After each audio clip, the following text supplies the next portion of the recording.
नमस्ते।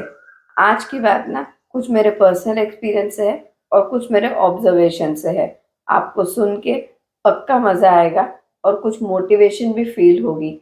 चलिए, आज की बात स्टार्ट करते हैं। आपने नोकिया का नाम तो सुना ही होगा ना? एक टाइम पे मार्केट लीडर था मोबाइल फ़ोन इंडस्ट्री में। मतलब दूर-दूर तक कोई कॉम्पिटिशन ही नहीं था, सिंगल प्लेयर था। और आज देखो, नाम कहीं दिखता ही नहीं है। अब सब लोग या तो आईफ़ोन यूज़ करते हैं या सैमसंग यूज़ करते हैं। और तो और नई कंपनी आ गई है जिन्होंने अच्छा मार्केट शेयर कैप्चर कर लिया है। पर उस मार्केट में भी नोकिया, ब्लैकबेरी ऐसे नाम सर्वाइव नहीं कर पाए। ऐसे ही आपने एक टाइम पे सोनी वॉकमैन का नाम भी सुना होगा। क्या कॉन्सेप्ट लाया था, अपने गाने अपने साथ। लग्जरी होता था वो हाथ में होना, एक कूल फैक्टर होता था सोनी का वॉकमैन कैरी करना। पर आप खुद ही सोचिए क्या हो गया, आज वो भी गायब हो चुका है। Videocon, Onida, TV, washing machine में ना घर घर के नाम होते थे और आज हालत ये हो गई है कि इनके नाम ही धुल गए हैं। हमने कई सक्सेस स्टोरी सुनी है और सुनते भी रहते हैं, पर कभी-कभी ना ऐसी फेलियर स्टोरीज भी सुननी चाहिए जिसकी वजह से ये पता चले कि अगर हम टाइम के साथ में खुद को बदलते नहीं है ना तो क्या हो जाता है। और ये सिर्फ बिजनेस से रिलेटेड नहीं है, हमारे साथ या हमारे आसपास के लोगों के साथ में भी ये सब हो सकता है या होता रहता है। स्पेशली उन लोगों के साथ में जो अपनी जिद पे अड़ जाते हैं। देखो, डिटर्मिनेशन, नेवर गिव अप वाला एटीट्यूड होना अच्छी बात है, होना चाहिए। और उसके साथ-साथ में ना थोड़ी सेंसिबिलिटी भी होनी चाहिए। हम कुछ कर रहे हैं, उसमें सक्सेस कब मिलेगा ये हमें नहीं पता होता है।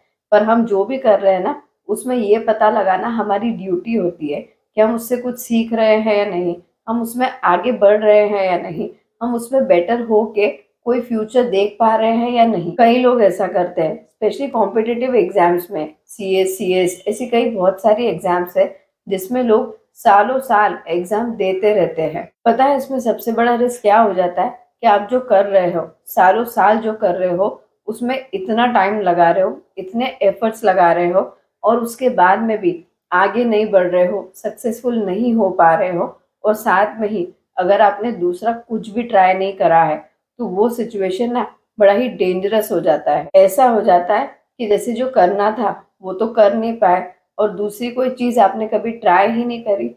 इसकी वजह से ये क्वेश्चन हो जाता है कि अब लाइफ में करे तो करे क्या? देखो, एज कोई फैक्टर नहीं होता है। आप जब भी कुछ स्टार्ट करना चाहो, कुछ सीखना चाहो तो कर सकते हो। पर बात ये है कि अगर आपके ऊपर ज़िम्मेदारियाँ हैं, आपकी कुछ रिस्पॉन्सिबिलिटीज़ है, तो आपके पास में ना ये टाइम की लग्ज़री नहीं होती है कि आप बहुत टाइम किसी चीज़ को दो, उसमें सक्सेस ना मिले और आपने दूसरा कुछ नहीं करा हो।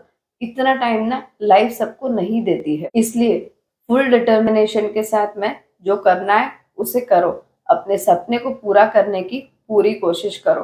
पर अगर आपने जो रास्ता चुना है, उस रास्ते में बहुत चलने के बाद में भी अगर आप आगे नहीं बढ़ पा रहे हो, तो रुको और अपना रास्ता बदलो। वरना टाइम निकल जाएगा, लाइफ निकल जाएगी और आप वहीं के वहीं रह जाओगे। एंड में सिर्फ इतना कहूँगी कि आजकल लोग ये फिल्मी डायलॉग बड़ा यूज़ करते हैं कि झुकेगा नहीं।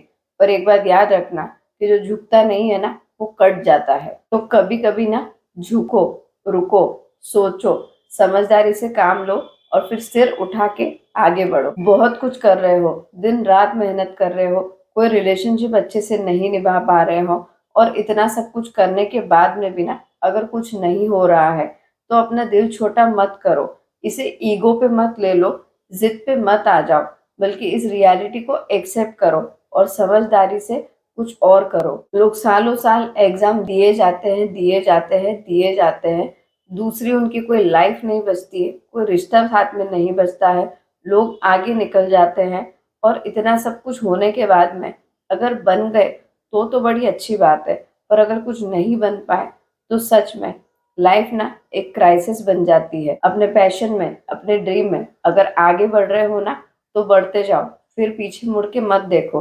पर अगर ऐसी कोई भी चीज़ है जो आप कर रहे हो और उसमें आपकी ग्रोथ नहीं हो रही है, तो ज़रा रुक के असेस करो। और अगर फिर भी आपकी ज़िद है कि आपको वो करना है, तो डेफ़िनेटली करो। पर उसके साथ-साथ में ना कुछ बैकअप प्लान रखो।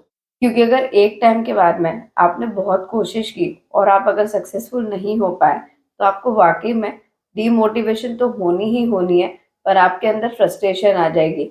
आप सक्सेसफुल लोगों को देख के इंस्पायर नहीं होगे, बल्कि उनसे चिढ़ने लग जाओगे, क्योंकि उन्होंने तो बहुत कुछ कर लिया और आप एक वो चीज़ भी नहीं कर पाए जो आप करना चाहते ही थे। और ये फ्रस्ट्रेशन ना आपके नेचर का पार्ट बन जाएगी।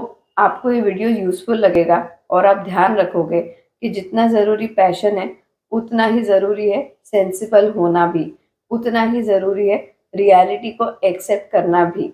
मैं सीए गरिमा सोनी आपसे इजाज़त चाहती हूँ। आप खुश रहिए, अपना और अपनी फैमिली का बहुत ध्यान रखिए। जय हिंद।